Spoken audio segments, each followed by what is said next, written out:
Hello everyone, my name is Anuradha. In this video, I will briefly introduce the electric field due to a system of charges using MATLAB.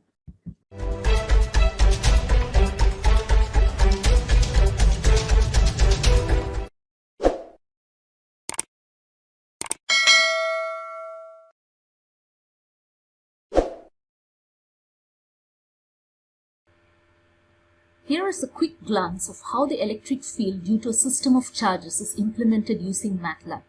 In this part of the code, the initialization of the point charges and their locations is done. Then a suitable domain for the plot is created for proper visualization. The results of the simulation are as shown in these figures. Let us understand the topic first and then try to implement it in MATLAB. What is electric field and what are equipotential lines in the case of point charges?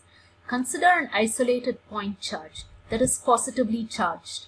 The electric field of this charge in the pictorial form is represented by field lines directed radially outwards from this charge and extend to infinity. This field creates an electrostatic force that can be felt by any particle in the vicinity of this charge. In the case of a negatively charged isolated point particle, the field lines are directed radially inward to the charge from infinity. For these isolated charges, the electric field in 3D is spherically symmetric around the charge. By Coulomb's law, the electrostatic force of a source charge on a test charge varies in direct proportion to the magnitude of the charges. It varies inversely as the square of the distance between the charges. The forces are attractive between charges of opposite sign and repulsive between charges of the same sign. The electric field is analogous to the field of gravity, and as we know from Newton's law of gravitation. The difference is that gravitational fields are exerted between masses, whereas the electric field arises between stationary charges and varying magnetic fields. Another difference is that the gravitational field is always attractive. Now let us dive straight into visualizing and quantifying these fields and explaining the concept of equipotential lines or surfaces. These formulae give the electric field and the electric force that arises. Every point in the 3D space is subject to the electric field. The electric field depends not on the test charge, but on the distance from the source charge to the test charge. For any given location, the electric field can be represented by arrows that change in length in proportion to the strength of the electric field. This is known as the vector field map, which has the magnitude and direction of the electric field at evenly spaced points on a grid, and this is a representation created with the MATLAB code using the quiver plot. However, in reality, it is more convenient to represent electric fields with patterns of electric field lines rather than with arrows. These field lines are created just by connecting the field vectors together. The important point is that the electrostatic force and electric field are vector quantities. So far, we have discussed the field of an individual point charge. What would happen when there is more than one charge? Before moving ahead, I want to show you something. For the last 28 days, roughly 5% of viewers have subscribed to our channel based on our YouTube statistics. If you have not subscribed to our channel yet, we request you to subscribe now. Let us jump back to our video. For the case of a system of n point charges, the net electric field will be computed according to the superposition principle as the vector sum of the individual charges with this formula. The key idea is that the field lines will be pointed in the direction depending on whether the net forces between the charges are attractive or repulsive. The electric field lines always terminate on the negative charge and emerge from the positive charge. Now coming to the concept of electric potential. You might have seen lines on a topographical map that show the terrain's elevation and shape. These are known as contour lines connecting the regions of equal elevation. This means that the gravitational potential energy along these lines is equal and the work done would be zero in moving along these lines. In analogy with these lines, we have what is known as equipotential lines for electric fields, where the lines indicate the regions of constant potential. But what is electric potential? It is defined as the amount of work done to move a unit charge from a reference location to a particular location against the electric field, just as the work done against the gravitational field in lifting a mass. Therefore, the resulting work done would be zero in moving a charge anywhere along these equipotential lines, as the name suggests. The equipotential lines are along a direction that is perpendicular to the electric field, just as river water always flows downhill perpendicular to the contour lines. The electric potential is a scalar quantity. Thus, electric field lines are pointed towards the maximum decrease in electric potential. If we take a test charge in an electric field and move it against the electric field, there is a resulting work done to move it in that direction. However, moving the test charge along an equipotential line results in no change in the potential energy. This implies that no work is done by the electric field in moving the charge along this line, since the direction of the electric force is perpendicular to the direction of motion. Wherever the electric field is strong, such as in the regions closer to the charge, the equipotential lines are more closely spaced, indicating the steepness of the slope.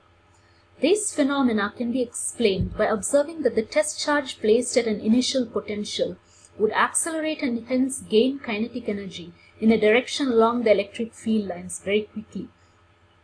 This would result in reaching a line of lower potential energy at a very small distance from the initial position. At points of weaker electric field, it would accelerate away slowly and travel a longer distance before losing potential energy and gaining kinetic energy. Now that we have seen the visual relationship, let us look at the quantitative relationship between the electric field, potential energy, and electric potential. A test charge that moves along the direction of the electric field would experience an electrostatic force as given by equation 1, and the electric field is given by equation 2. And the work done by the force to move it along displacement dx is given by equation 3. Therefore, the change in potential energy is the negative of the work done since it moves in the direction of the field lines as given by equation 4. The electric potential difference or voltage is defined as electric potential energy per unit charge and given by equation 5. Without the assumption of uniformity of the electric field, it can be expressed as the gradient of the potential in the direction of x as equation 6. Hence, the potential is expressed by equation 7. Let us build on the ideas that we have seen so far and dive into what these lines would look like for different combinations of point charges. This would help understand the plots generated by the MATLAB code for any given system of point charges. Consider a system of two equal positive charges. The electric field lines would point away from each other due to electrostatic repulsion as shown in this figure. The dashed lines represent the equipotential lines. And since the equipotential surfaces, or lines in 2D, are perpendicular to the electric field lines, they change from the spherical surface, or circle in 2D, and take an egg-shaped form. They appear to merge as you go further away from the charges, and at a distance much bigger than the separating distance between the charges, the equipotential surface around the two charges becomes spherical, treating the two charges as a single charge. Before proceeding, I would like to bring your attention to an excellent resource for interactive simulations of electric fields and equipotential lines. This is the PhET Interactive Simulations by the University of Colorado Boulder, which help you determine the variables that would affect the field lines and equipotential for any given static arrangement of charges. These will help you understand better how to use our MATLAB code and set up the code parameters for better visualizations.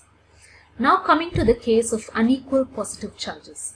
The only difference from the prior case is that the size of the spherical surface of the individual charge increases in proportion to the magnitude of the charge and forms a larger spherical equipotential surface around the corresponding charge. For the case of two equal negative charges, the equipotential lines take a similar shape as for the case of two positive charges, and the only difference is that the field lines would be pointing inward. What would happen in the case of opposite charges? A dipole consists of two charges of equal and opposite signs separated by a distance. As we know, the electric field lines always terminate on the negative charge and emerge from the positive charge.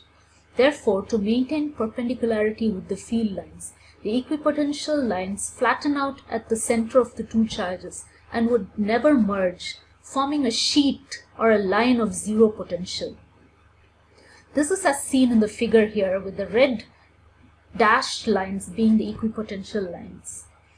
When you take two unequal and opposite charges, the same thing will happen, except that the equipotential surface of the bigger charge would dominate over the smaller charge, whether it be a positive charge or a negative charge. Thus, the net effect of a system of charges can be extended to any number of charges, and the field lines and equipotential surfaces are formed according to the above stated principles. Let us now take a quick look at how these are implemented using MATLAB. Firstly, the simulation parameters are initialized, such as the constant, charge magnitudes, and XY locations. The constant is calculated by taking the charges in the order of nanocoulombs and the relative permittivity as 1. This would give the resulting constant as 9. Then a suitable domain for the plot is set up for proper visualization by taking the maximum of the absolute values of the XY locations of the charges. Based on the domain, the XY ranges are created, which are then used to generate a mesh grid over which the electric field and equipotentials are calculated. Then, looping through the n charges, the distance r values from the source charges are calculated at each mesh point. The magnitudes of the electric field and electric potential are calculated using the formula given here. The electric field vectors are computed as per these two formulae, which would be used in the quiver plot for the electric vector field. The 2D quiver plot parameters are created to scale the arrow sizes in the quiver plot according to the strength of the electric field at that specific location. Then the quiver plot is done using the quiver function. The equipotential contour lines are then plotted at suitable levels spanning the domain by choosing a small step size with the contour function. Then a three-dimensional surface plot with a contour plot underneath is created for the voltage with the surf C function. This is how electric fields and equipotential lines can be calculated and visualized in 2D using MATLAB. If you want access to the MATLAB codes developed by me, please visit the blog with the link in the description and purchase the blog resources. Thank you for watching this video. Do like this video if you found this helpful. If you have any queries, please post them in the comments and get in touch with us. Follow us on LinkedIn and Facebook and subscribe to our YouTube channel. Education is our future. MATLAB is our feature. Happy MATLABing.